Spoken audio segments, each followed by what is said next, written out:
So had a little bit of an issue going out at the races last night. In the middle of a run, I kind of just heard like hella air pressure in the middle of like fourth gear wide open, and it just didn't sound good. At first I thought the motor popped or something popped loose or the exhaust, I don't know. And ended up pulling over, and it sounded fucking wild. It sounded like it was hood egg of the car, like my boy Eric, Mr. VQ37. It literally sounded exactly like that.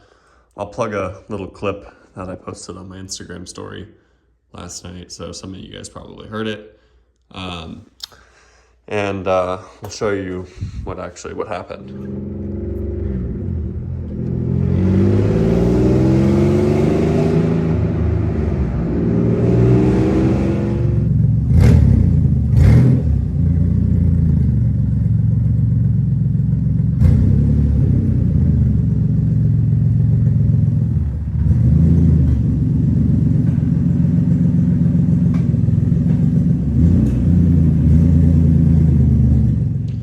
So the culprit ended up being the welds on the wastegate.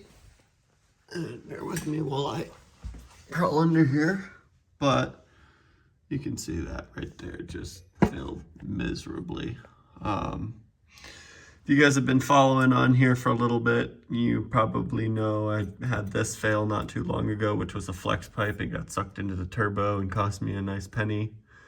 So this sucks. I talked to the guy that made it, or that had the group buy to have these made, and he didn't really know anything to say, but I'm gonna get this to my boy Ozzy L, have him re-weld this and go over all of the welds on the manifold and have him throw some filler on it so they're thickened up and hopefully don't run into this issue again. Sucks, but just part of what we do, and just another setback, but it's all right. We're gonna come back a little stronger. I'm gonna get some DC headers and do V-bands. So we're gonna go to a V-band setup, so no more blowing those 3-bolt gasket flange, the 3-bolt flange gaskets. I blew the Z1 ones, Consum Z extra thick, you name it, they blow. NA, different story, but boosted, I can't find something. First things first, you have to start with the coolant lines. This is an oilless comp turbo, so it doesn't have any oil lines or anything to it. You can see the feed line and then the return line on this side. I kind of want to upgrade to an air cooled so I don't have to deal with any of this. You kind of just mount and boost, but it sucks because I got to rebleed the coolant system every time. I got to get a bucket or a pan or whatnot to catch all the coolant if you want to reuse it or whatnot. I typically do since I take this kit off so freaking often. But we'll start with that. Then we'll drop it by the V-band, drop the exhaust, then the manifold will be held on, and we'll go from there. So I always kind of bitch about having to burp my coolant like this every time I drop my turbo kit. That's why I want to go air cooled. That's probably going to be spraying everywhere differently now. Makes me mad that I have to do this, but I guess it's hell of a lot, beats the hell out of dealing with like oil lines, I guess. So I'm actually going to probably consider, if I get some good feedback on raffling this turbo, I'm going to possibly raffle it this week while I have the car down, so we'll see. All right, so take the downpipe off. I unplug my AFRs right here. Unplug that. We're gonna drop this V-band. This is always kind of a bitch because with the heat and the way it works, this is just always tough to get off. It like bonds it. Take this guy and turbo should be good to come straight out. So this is the downpipe on my G37. All that's left now will be just to disconnect it from the manifold, and then disconnect the compressor side. So like I was saying, it's just this individual V-band right there. There is a You can see the nipple on the compressor side for the boost controller.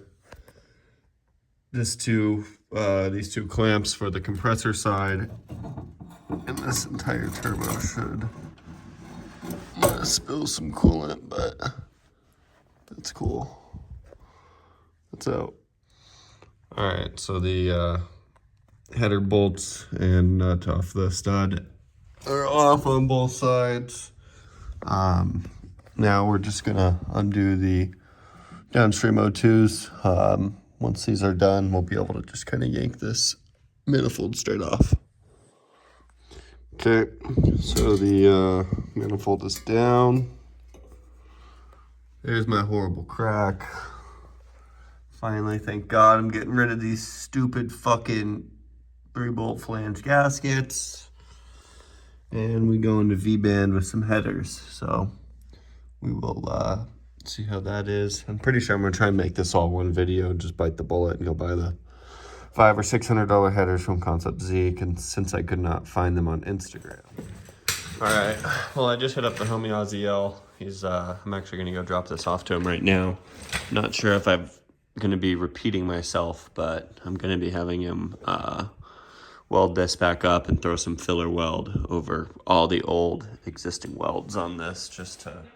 So, it's been about a day or so since I last filmed the clips right before this, but I talked about possibly doing a raffle for this. The raffle's done and over with. We just raffled this 6767 oilless, water-cooled, so it does have coolant lines. And third spin went to my boy Alon. He's actually lives in the neighboring city in between Arizona and California, kind of Blythe area. But there's some people that joined. Appreciate you guys for that again. So I'd figure we'd do a little update. So I just did the raffle for the turbo. Congrats Alon for winning that for 25 bucks. That's a smoking deal. We just got the 1300cc injectors in, got that all tightened back up. So the turbo's gone. I did upgrade and I went to an air-cooled 6871. Sure we'll see that when it gets here. I did score some DC headers as well.